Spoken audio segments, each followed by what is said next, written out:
I mean, you've just mentioned sort of California and things like that. She gets around a bit, doesn't She she? does. Yeah, she does travel a bit. Yeah.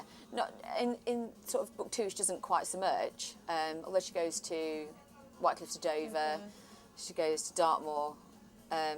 So she does get around a bit, but not quite as much. And that will change again. It's evolving. You know, that first one was for her to find her abilities, and in book 2 you find out that she found her ability because she was a bit clumsy. I mean, where do you just kind of sort of pick a place, or I mean, out of that? So, I mean, my favourite sort of piece in the 13th is where she's on the aeroplane. Yeah.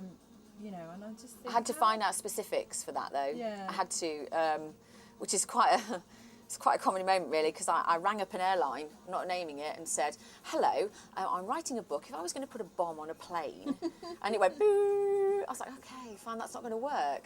So I rang up another airline, and I was a bit more careful about how I worded it, and I said, "I just need you to answer this question. Would there be somebody with a gun on a plane? Yeah. You know, I need to know if there's going to be a gun on a plane." And they told me about Sky Marshals. In America, they have Sky Marshals on certain flights. I thought, right, okay, I can play with that. Then I got, and this is really scary, on Google I found the layout of an aeroplane. Yeah.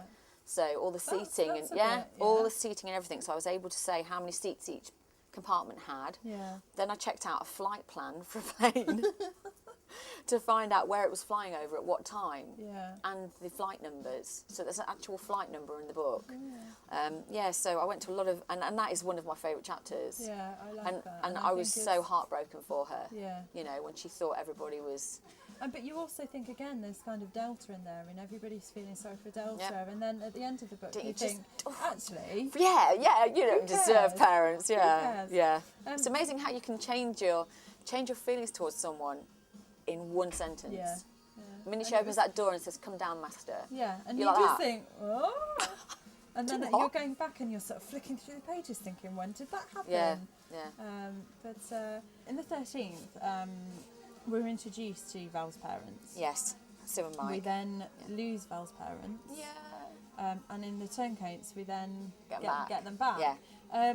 Was that always intentional? Yes. Right. Yeah, she had to lose parents at the end of the first book because she had to protect them. Yeah. But it was never going to be, you know, I always think when you do this like blanket magic, that there's no way back. I think, well, actually, no, I don't think magic works like that. I think it's hiccups. I think it has sort of, you know, I thought Delta was very crafty in bringing Sue to the bookshop. I think that was very difficult. And when she saw her dad, it was heartbreaking. But when they all get their memories back, it's almost like they knew something was missing. You can't blank a child out of someone's mind and then not, you know, question. But again, they're all accepting and they don't kind of question. In the Turncoats, they kind of learn that Val's got these sort of powers and that she can do all these amazing things. But do you not think, as a parent, what would you do if Lewis told you that? Would you just like run away and hide?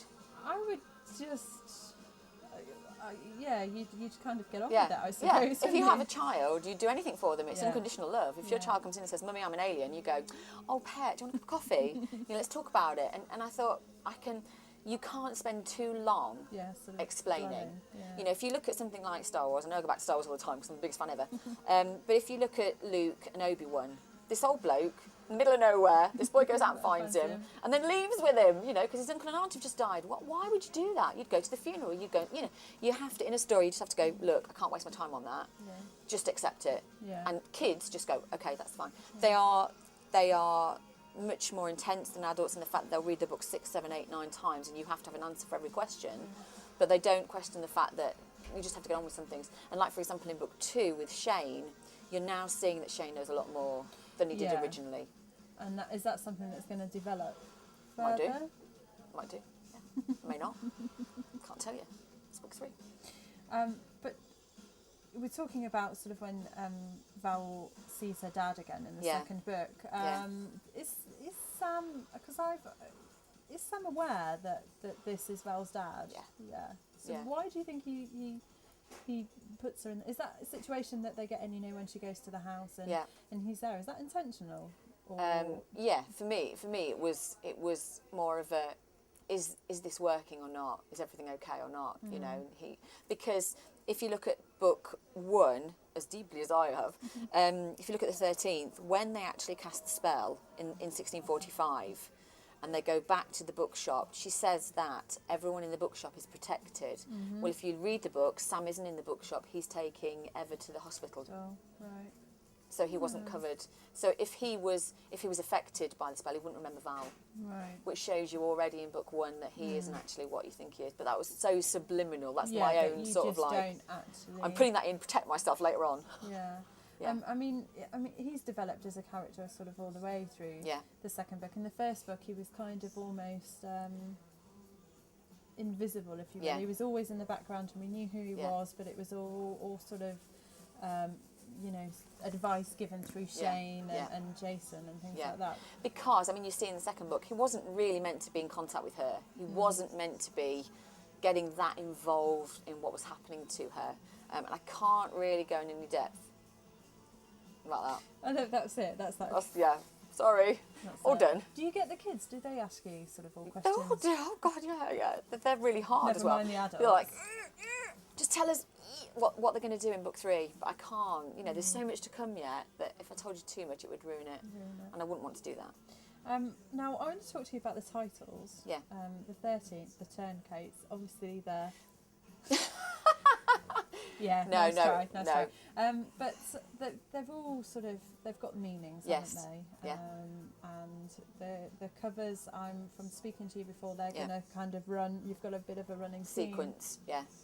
And you design the covers yourself. Yeah. I don't have a marketing team yet.